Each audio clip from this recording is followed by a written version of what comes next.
Remitly, ऐसे कुछ apps का भी यूज कर सकते हो, लेकिन आप सीधा बैंक से भी कर सकते हो, लेकिन वो एक ओल्ड फैशन वे है। पेपाल और रेमिटली ने क्या किया, बस आपके लिए एक सॉल्यूशन देके आ गए कि वो पैसा ले लेते हैं हर एक देश से और फिर उसको कन्वर्ट करके दूसरे के अकाउंट में भेज देते हैं। It's as easy as that. PayPal होता है जिससे आप सीधा एक दूसरे को पैसा भेज सकते हो एक दूसरे के कंट्री में। It's very simple and it's very doable. Okay, now अब यहाँ पे ये जब अपने क्लाइंट्स के लिए एक देश से दूसरे देश में मनी भेज रहे हैं, तो ऑफ कोर्स वो एक क्या हुआ, फॉरेक्स ट्रांजैक्शन हुआ। तो इसीलिए ये लोग जो है ना, इनके पास लिक्विडिटी की कोई कमी नहीं है, क्योंकि आपका पैसा है, इनके पास पब्लिक का पैसा होता है। ओके, दे ट्रेड। अगर आपको लगता है कि आपका बैंक में जो सारा बैलेंस है ना वो कुछ नहीं है, या like there is this term, मुझे एक यंग ही था वो बंदा लेकिन मिलीनियर ने बताई कि अपने बैंक में मैक्स अमाउंट आपको रखनी चाहिए $10,000। Max, max. ये बिजनेसमैन जो जो है ना इस क्लास में, वो सब ये लोग जानते हैं।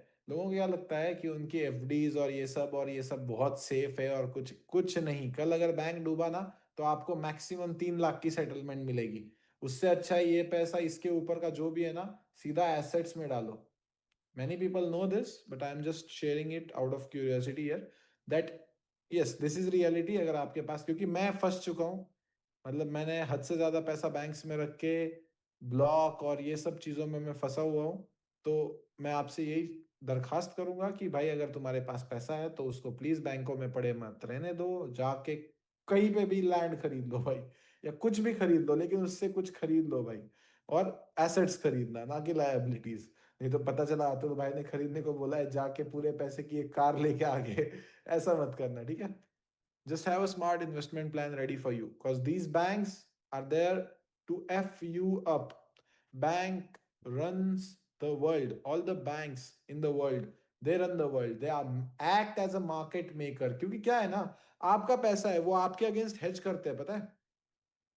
सारे एलपीज, जब जब उसमें एक ऑर्डर बाय की जाती है ना किसी रिटेलर की, तो उसके अगेंस्ट वो सेल करते हैं। किसी को नहीं पता है ये सारी चीजें किसी को नहीं पता होती है। This is like way beyond anyone's reach. अगर आप एक्सनेस में जाते हो ना और एक बाई के ऑर्डर लगाते हो, और अगर आपका एलपी में ऑर्डर जा रहा है, लिक्विडिटी प्रोवाइडर में ऑर्डर जा रहा है, तो सीधा आपके अगेंस्ट एक सेल की ऑर्डर ओपन की जाती है, same position, same lot size. क्योंकि उनको पता है कि at the end of the day 95% of retailers are going to lose money. और इस तरीके से जो है लोग, ये बैंक्स जिनके पास इतना सारा पैसा है कि इतने ऑर्डर्स वो एग्जीक्यूट कर पाए, वो कभी आपसे हारते नहीं है। They never loose. Okay, first thing आपको यह समझना होगा कि बैंक्स और दूसरा financial institutions, they never lose money. Okay, at the end of the week, at the end of the month, at the end of the year, they'll always be profitable। इसका idea है ना सबको? ये जो मैं कह रहा हूं ये समझ में आ रहा है? They never lose money in the market. They are the ones who are making money. Lose कौन करता है? Normal retailer. They never lose money. आपको लग रहा होगा कि नहीं यार सर बैंक्स को भी तो लॉस होता है। Never. I am telling you, I am sitting at a broker position, जिसको लोगों को 40-50 साल लग जाते हैं अचीव करने पे। I started that at 24। I know things that you don't have any fucking idea about. Okay, I know things, I have met people. ठीक है, they never lose money, they never lose money. Financial institutions में दो type आते हैं, investment banks और hedge funds. ये जो सारी आपने मूवीज देखी है ना, Wolf of Wall Street, Big Short, ये सब कुछ, ये लोग क्या थे? इन्वेस्टमेंट बैंकर्स थे या हेज फंड के मैनेजर्स थे। यानी क्या, ये सिंपल सी इनका फंडा होता है। अमेरिका में या वेस्टर्न वर्ल्ड में ये कॉमन प्रैक्टिस है कि मिलीनियर्स और बिलीनियर्स लोग क्या करते हैं, ऐसे फर्म्स होते हैं, ठीक है। अपने इंडिया जैसा नहीं कि तू मुझे 10 लाख रुपए दे और 10% में तेरे को पर मंथ दूंगा, 2 महीना दे दिया उसके बाद बाकी का 8 लाख रुपए लेके भाग गया। ये वाला सीन नहीं है, ठीक है। ये इंडिया का हेज फंड नहीं है। ये एक्चुअल में जो वहां पे रजिस्टर्ड हेज फंड्स होते हैं या इन्वेस्टमेंट बैंक्स होते हैं, उनके क्या होते हैं, मिलीनियर्स और बिलीनियर के पैसे क्या करते हैं, ये लोग हायर करते हैं एक्सपीरियंस्ड ट्रेडर्स को। एक्सपीरियंस ट्रेडर को हायर करते हैं, बड़े लोगों से पैसा उठाते हैं जिनके पास पैसा है लेकिन उनको ट्रेडिंग नहीं आती।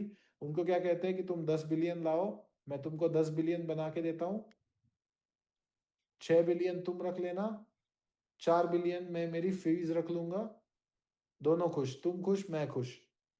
इस तरीके से इन्वेस्टमेंट बैंक्स और हेज फंड्स बड़े लोगों को पैसा लेके, एक्सपीरियंस ट्रेडर्स, अब एक्सपीरियंस ट्रेडर का मतलब, अगर आप मुझे अच्छा ट्रेडर समझते हो ना, तो मैं एक हेज फंड ट्रेडर का 0.0000001% हूँ। If you consider top G traders is a best trader, then I am telling you, अगर हेज फंड ट्रेडर के साइड में मैं बैठ गया, तो जितना उसको डेटा पता होता है, जितना उसके इमोशंस अच्छे होते हैं, जितना उसका डिसीजन मेकिंग होता है, जितना उसका डिसिप्लिन होता है, उसका मैं 0.0001% हूँ। इतने हाई लेवल के लोग वहां पे बिलीनियर्स और मिलीनियर्स का पैसा ट्रेड कर रहे होते हैं। इनके पास फास्टेस्ट इंटरनेट कनेक्शन होता है, इनके पास चार्ट्स होते हैं जो आपसे 0.5 सेकेंड्स पहले लोड होते हैं, किसी को नहीं पता है। आपको एक चीज बताऊं, मेरे को ऐसी ऐसी चीजें पता चली है ना recently, matrix is real, you know. आपको जो भी चार्ट्स दिखते हैं ना, हमको एलपी पे 0.5 सेकेंड्स पहले दिखते हैं। किसी को बताना मत, it's just, not a common knowledge. We get to see that before 0.5 second of you guys. So that's how this game is being played. वो लोग इसका इतना ज्यादा फायदा उठाते हैं, you don't have any idea. उसके बाद आते हैं कॉर्पोरेशंस, यानी क्या, सारी multinational companies, Apple, amazon, Tesla, Microsoft, Google, Zara, H&M, alibaba.com, Jacob and Co, जो दुनिया के सारे ब्रांड्स उठा के ले लेने, सारे ब्रांड्स उठा के ले लो, ये सारे मल्टीनेशनल कंपनीज एक से ज्यादा देश में ट्रेड करते हैं। फॉर एग्जांपल मैं इंडिया में हूँ, रुपीज है मेरे पास, और एक सेलर है जिसका प्रोडक्ट मुझे पसंद आया लेकिन वो अमेरिका में है, और बीच में आ गया अमेजोन। अमेजोन क्या करता है कि हमसे रुपीज में पैसा लेता है और उसको डॉलर में पे करता है। क्या ये एक फॉरेक्स ट्रांजैक्शन हुआ, मुझे बताओ। क्या अमेजोन एक फॉरेक्स ट्रांजैक्शन करता है जब हम कोई ओवर द सीज प्रोडक्ट मंगाते हैं? Of course it does, right? Of course it does. And that's why they are also a part of forex industry या फॉरेक्स मार्केट्स, क्योंकि उनको पोटेंशियल करेंसी फ्लक्चुएशन के अगेंस्ट वो हेजिंग करते हैं। वो कैसे होता है मैं आपको बता दूंगा, वो बहुत खतरनाक फिनोमेनन होता है। क्या होता है ना, अब इनके जो है बहुत बड़े बड़े डील्स होते हैं। फॉर एग्जांपल मान के चलो कि आज 1,000 या 100 मिलियन डॉलर के परचेसेस आए, ठीक है, अमेजोन पे इतना होता होगा हर रोज का, ठीक है। तो ये अलग अलग 10 देशों से आए, पैसा आया इनको, रुपीज में आया, दिरम्स में आया, डॉलर्स में आया, फिर उसके बाद यूरो में आया, पाउंड में आया, ये सारे अलग अलग देशों से पैसा आ रहा है। अब मान के चलो कि इनको आगे जो सेलर्स है उनको पे भी तो करना है, तो वो पहले हमसे लेते वक्त क्या करते हैं, नॉर्मल जो अभी का करंट एक्सचेंज रेट चल रहा है उसके हिसाब से लेते हैं पैसा, ठीक है, अमेजोन। लेकिन मान के चलो कि 10 घंटे में, जब तक अमेजोन इनसे पैसा कलेक्ट करता और आगे प्रोसेस करता, तब तक 10 घंटे में एक कंट्री का हो गया वॉर, और डॉलर गिर गया नीचे $5। तो वो नुकसान अमेजोन का हुआ, राइट? समझ रहे हो कि कैसे नुकसान हो सकता है अमेजोन का दो देशों के बीच के करेंसी के बीच में खेलते वक्त। दो देशों को सर्विस प्रोवाइड करते वक्त अगर एक देश की वाट लग गई किसी कंडीशन की वजह से, वॉर कंडीशन, नेचुरल कैलामिटी की वजह से, या कोई पॉलिटिकल इशू की वजह से, अगर एक आध, जैसे डिमोनेटाइजेशन हो गया, जैसे 2008 में जैसे यूएस डॉलर का क्रैश हुआ था, उस टाइम बहुत सारी मल्टीनेशनल कंपनीज को भी, क्यों, जब डॉलर गिरता है तब पूरी वर्ल्ड पे अफेक्ट करता है, क्योंकि डॉलर बैक करता है सारी मल्टीनेशनल कंपनीज को। अगर मल्टीनेशनल कंपनीज गिरी तो लोगों के जॉब्स जाते हैं, जॉब्स जाते हैं तो उनका पेमेंट कम होता है, कम होता है पेमेंट तो उनका परचेसिंग पावर कम हो जाता है, जिसकी वजह से पूरा वर्ल्ड डाउन हो जाता है। Dollar is so strong because each and every company that is there, they are using dollar as their backbone, and that's how they will have to potentially hedge against the currency crisis. वो कैसे होता है, वो बहुत बड़ा concept है, समझने की जरूरत नहीं है। मैं नेचुरली ये क्लास में डिस्कस भी नहीं करता हूँ, लेकिन आपकी क्लास में कर लिया। फिर उसके बाद आते हैं हमारे सर सर मेरा $50 का अकाउंट है सर, मुझे $1 मिलियन कमाने हैं, मुझे रोड मैप दो सर। इतना हंसी आता है ना। जाएंगे किसी ब्रोकर में एक अकाउंट ओपन करेंगे, $50 का फंड डिपॉजिट करेंगे और उनको $50 to $1 मिलियन का रोड मैप चाहिए होता है। अब मैं इनको कैसे समझाऊं कि भाई, अरे तुम्हारा कंपटीशन कौन है ये तो देख लो रे, जरा तो रहम करो। Billions of dollars experience traders, trillions of dollars, जो लोग आपका पैसा होल्ड आपके अगेंस्ट यूज कर रहे हैं, जो लोग सीधा पॉलिसीज बनाते हैं देश की, ये सब लोग मिलके आपसे पैसा लेना चाहते हैं, और ये सब लोग कभी भी पैसा नहीं हारते। मुझे बताओ कि अगर कोई बैंक लॉस में होगी तो क्या वो बैंक रन करेगी? Banks are never in losses, financial institutions are never in losses, and corporations are never in losses. Exceptional circumstances होते हैं जब ये हो सकता है कि मार्केट क्रैश हो गया पूरा, जैसे 2008 में हुआ था, हर एक इन्वेस्टमेंट बैंक्स और हेज फंड की वाट लग गई थी। यस। सो उस टाइम पे ये भी लॉस लेते हैं, लेकिन most of the time, 95% of the time retailer फंसता है। क्यों? क्योंकि उसको ये नहीं पता है कि इनके साथ कैसे ट्रेड करना है। उसको ये नहीं पता है कि कौन से लेवल से ये बंदा या ये लोग ट्रेड कर रहे हैं, कहाँ पे ये एग्जिट करते हैं। मैं आपको इसका परफेक्ट एग्जांपल दिखाऊं, लोग कितने बेवकूफ हो सकते हैं अपनी ट्रेडिंग करियर में, इसका मैं आपको परफेक्ट एग्जांपल बताता हूँ। लोग इतने बेवकूफ होते हैं ना, सॉरी।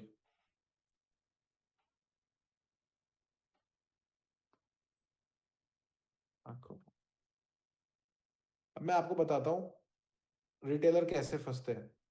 पता है कि मुझे यहाँ पे इंस्टीट्यूशन ने बाय किया और यहाँ पे एग्जिट किया, लेकिन मुझे बताओ कि हमारी स्ट्रीम्स में से कम 20 से 30% ऐसे लोग होंगे ना जिन्होंने मेरे टीपी के टाइम बुक नहीं किया, और उन्होंने क्या किया, आके एसएल ले लिया। होते हैं ना ऐसे लोग, बताओ मुझे।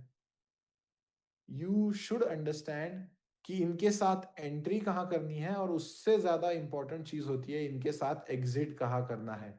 इनके साथ एंट्री कहाँ करनी है और इनके साथ एग्जिट कहाँ करना है। मुझे पता है मैं क्या कर रहा हूँ, okay. The only thing that I am winning is I know what the hell I am doing. I know that इसके टीपी के बाद प्राइस गिरनी है। लोगों को घंटा समझ में नहीं आएगा 57 पे अतुल भाई ने क्यों बुक करने को बोला, ना यहाँ पे कोई ऑर्डर ब्लॉक है, ना यहाँ पे कोई लिक्विडिटी स्वीप हुई, ना कुछ, कुछ भी नहीं। यहाँ पे बुक करना होता है, और ये सब मैं आपको यहाँ पे इस कोर्स में सिखाना चाहता हूँ। This is the thing, this exact perfect trade I will teach you. एक पिप भी ड्रॉडाउन में ना जाए, और एक पिप भी आपका टीपी जो है मिस ना हो। ठीक है, I will teach you that exactly only. ठीक है, अब मार्केट सेल होगा, बिल्कुल बिल्कुल भाई, यस। ट्रम्प आए थे आपके घर पे या जेरोम पावेल आए थे बताने आपको? जो भी आए थे उनको चला जा भोसड़ी के बोल के भगा देना, ठीक है। वो बहरूपिया है, तुमको पागल बनाने आया था, ठीक है। नाउ, कौन से टाइमिंग्स में ट्रेड करना चाहिए, ये मैं आपको पीडीएफ प्रोवाइड करने वाला हूँ, लेकिन मैं चाहता हूँ कि आप लिख ही लो भाई। लिखने से अच्छा फायदा हो जाता है।